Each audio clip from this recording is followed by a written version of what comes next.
In today's epic episode of Mac Music Review, music and movies collide as I look at 5 amazing movie soundtracks. These are going to be soundtracks that are not going to be like stuff that you've heard before. For this video, I'm not just going for iconic. I'm not going to include Star Wars or frickin' Indiana Jones or frickin' Lord of the Rings, even though all of those have amazing soundtracks. In this video, I want to go talk about some stuff that you may not have heard before, some stuff in movies that are nearly that humongous, and soundtracks that are nearly as iconic, but that are definitely worth listening to and that are still really, truly amazing. Here we go. The first soundtrack I want to shout out is the La La Land soundtrack. This thing is incredible. It's amazing.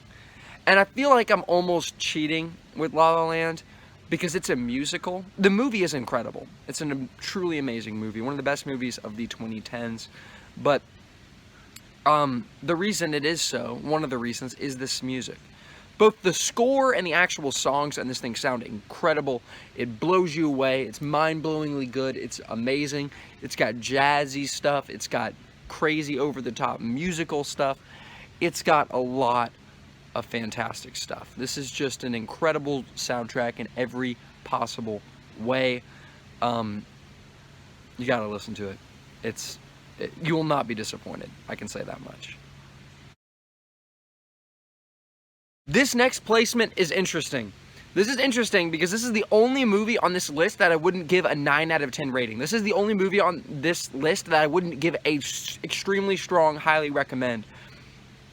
But the Swiss Army Man soundtrack, an A24 kind of an art indie film that a lot of people hated and a lot of people loved, is amazing. The soundtrack is amazing. It's my favorite movie soundtrack of all time.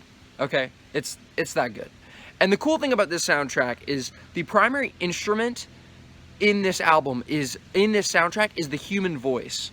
A lot of it is actually done by Paul Dano and Daniel Radcliffe. Those are the 2 people who star in this movie, and they actually do a lot of the voices in this, you hear in the soundtrack. And 2 other people who haven't really worked with any other soundtracks. They just made this. And it's so singular and interesting and original, and it's absolutely fantastic in every possible way.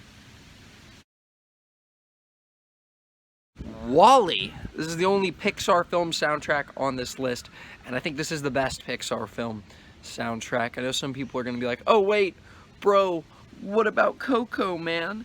And I'm like, whatever, man. What about Ratatouille, man? Ratatouille has the best soundtrack. No, WALL-E has the best soundtrack.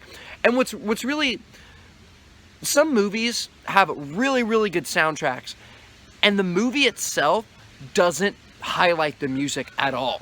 There's a lot of movies like that, where, of course they put a ton of work and effort into the soundtrack. When you're watching the movie, you don't even think about that because there's always stuff going on that's kind of distracts from the music. WALL-E, on the other hand, is a film that really highlights the soundtrack and the music because a large chunk of WALL-E doesn't have any talking at all. And you really just listen to this music, and the music, in a way, tells a story and conveys emotion. And that's one reason I absolutely love the WALL-E soundtrack. The Secret Life of Walter Mitty is my all-time favorite movie, and I gotta love this soundtrack. Once again, like I said about Swiss Army Man, this is a soundtrack that is, in part, elevated by human voices, nearly to the extent that Swiss Army Man soundtrack is. But the soundtrack was made by Theodore Shapiro, who's worked with a few other movies. He did one of the soundtracks for a Harry Potter movie, the live-action Pete's Dragon, and a bunch of other offhand kind of things. The Captain Underpants soundtrack? Oh, no. But he did this soundtrack. And also they had this guy, this foreign guy. That sounds offensive. That sounds like I'm racist. I don't know how to say that. This foreign guy who, I watched a video on it that comes with the DVD, and it shows how he, like, hums throughout the movie. And the humming changes depending on the scene of the movie, and like if it's happy or sad, or as the movie progresses. And also, about The Secret Life of Walter Mitty, the actual movie score is fantastic, but the songs chosen for this movie, the songs on there's 2 albums, there's the score and there's like the soundtrack, which includes the songs featured in the movie. It's absolutely fantastic. The music choices Ben Stiller made for this film are incredible. If he's the one that made that, I'm sure he was because he was the director.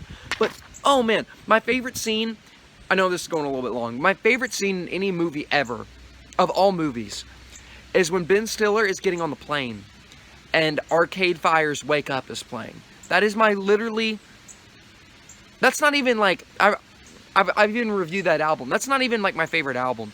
But that scene is my favorite scene in any movie. I love it so much. Your Name. Wow, this entire soundtrack was done by Radwimps. This is an anime movie soundtrack. You got anime Elton John. You have songs. I think all the songs are in like Japanese. I don't know if any of them are in English. But this soundtrack is beautiful. Oh man, Your Name is a movie that is incredible. I think it's the best animated movie of the 2010s. It's an anime movie and it's just so freaking good. Man, it's beautiful. Put tears in your eyes kind of stuff. Like super comforting and just powerful. And you know, some of the songs are just music and they sound incredible. And some of the songs actually have words and those are even better. Wow, this is a truly, like, I don't know if it's 10 out of 10 soundtrack. A very strong 9 out of 10, if not a 10 out of 10 soundtrack. I love this soundtrack so much. That's all for this episode. I might do another one of these in the future. Yeah. Also, I made a song. It's a first take kind of song. Like, it was like second take, honestly, because something went wrong during the first take. But literally, like, second take. I don't know how to play piano. I don't know how to sing. And I did this song. It's called Genesis. I'll upload it on the channel. But, dang, dude. It turned out a lot better than I could have imagined. Especially since I didn't record it with a microphone. I literally recorded it with my phone. Which, and you know, it sounds a little rough, but I like that. I like that aspect of it. I like it sounding not polished. Get that car seat headrest kind of vibe, you know? Where it's kind of, yeah. Whatever, man. Have a great rest of your day.